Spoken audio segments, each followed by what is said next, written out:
Bossing, kung may ano kayo, battery kayo 24 volts, ito yung SCC na mura na pwede kong ma-recommend sa inyo.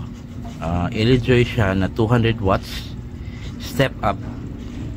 So step up, hindi siya step down ha, kasi iba yung sa step down. Ang step down pwede natin gamitin yon pag ang battery natin is 12 volts at saka 24 volts. Pero 24 volts, kung kunyari dalawang 100 watts or 120 watts or 150 watts na panel, siniris mo. So meaning pag series, malaki yung voltage. So pwede siya sa 24 volts. Pero pag isa lang yung panel mo, tsaka nadidetect lang siya na 13, gaya nito, isang panel lang. Nadidetect lang siya, although ang nakalagay doon sa ano sa panel is 18 to 19 volts. Pero ang actual is 13.7 volts lang yung nadidetect. Pag step down, hindi mo siya pwedeng gamitin sa pag-charge ng 24 volts na battery. Kasi pag 13.8 yan, dapat baba niyan yung battery na voltage na pwede mong i-charge. Kasi hindi naman siya pwedeng iakyat. Kasi dito na papasok yung pagiging step up. Yung bakit step up ang pipiliin natin pag isa lang yung panel natin, like kunyari ito, like sa akin 240 watts na ano yan, na Buska 240 watts. So although 200 watts lang to at 40 watts yun, okay lang naman kasi hindi naman talaga na-achieve yung pagiging 240 watts nya, especially pag maliliit na panel. Unlike kung yung mga panels mo is yung malalaki na 550 watts or 600 watts, 580 watts, yung mga 3 na yung malalaki, kasi may posibilidad na ma-achieve talaga yung total na maximum wattage nun. Pero pag mga maliliit, yun ang na ano ko, based on experience, pag maliliit, 200 watts, 160 watts, 180 watts, ganun, hindi siya aabot. Kung may aabot, mas swerte ka, pero hindi talaga siya aabot lang. Select kunyari ito 200 watts yung step up natin, pero yung panel na gamit natin dito is Buska to 40 watts. Hindi ko masyadong napansin na achieve talaga yung 240 watts niya. So mga nasa 200 ang maximum na ng 240 watts na Buska. Ewan ko lang sa ibang brand kung na-achieve ba yun, pero based on my personal experience dito sa Buska na 240 watts natin, siya, mga 200 watts lang yung na-achieve natin. So ito, 240 watts. So ang nadidetect na voltage is 13.8 volts. Since step up itong gamit natin na Electroy, mga nasa 1.5 lang yata ito ngayon. Ilagay ko yung shop kung saan ko siya nabili, dyan sa kung saan ko ito ipopost tong video na to.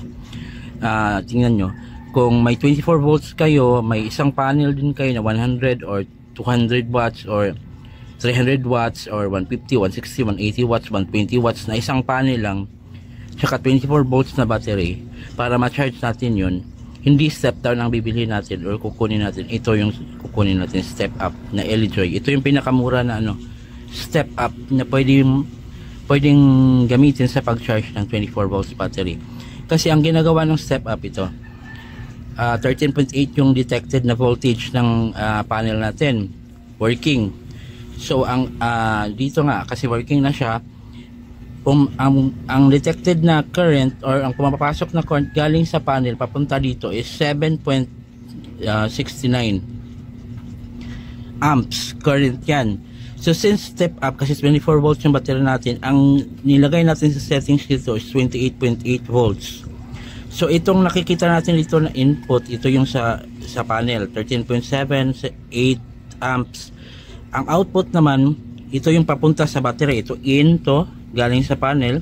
Itong out papunta sa battery natin na 24 volts. Ang in pala is, ang nakikita natin dito is 17 volts to 55 volts. So ang panel mo is 100 watts, 120 watts, 150, 160, 180, 200 to 40 to 20 or 300. Basta pasok siya dito, yung nakalagay doon, nakasulat sa likod ng panel is 17 volts to 55 volts, pwede yan dito. So although ang actual ito nga mas maliit siya kung babasahin na siya.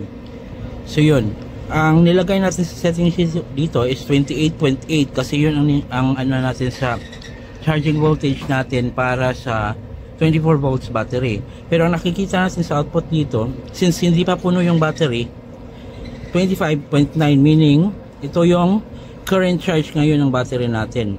Pero ang working na pumapasok sa battery galing dito papunta sa battery is 28 yan. So itong malaki na current, yun nga, ang voltage is lumaki to 28.8. Ang current naman kasi step up from malaki to maliit. So nililitan niya ang current, nilalakayan niya ang voltage.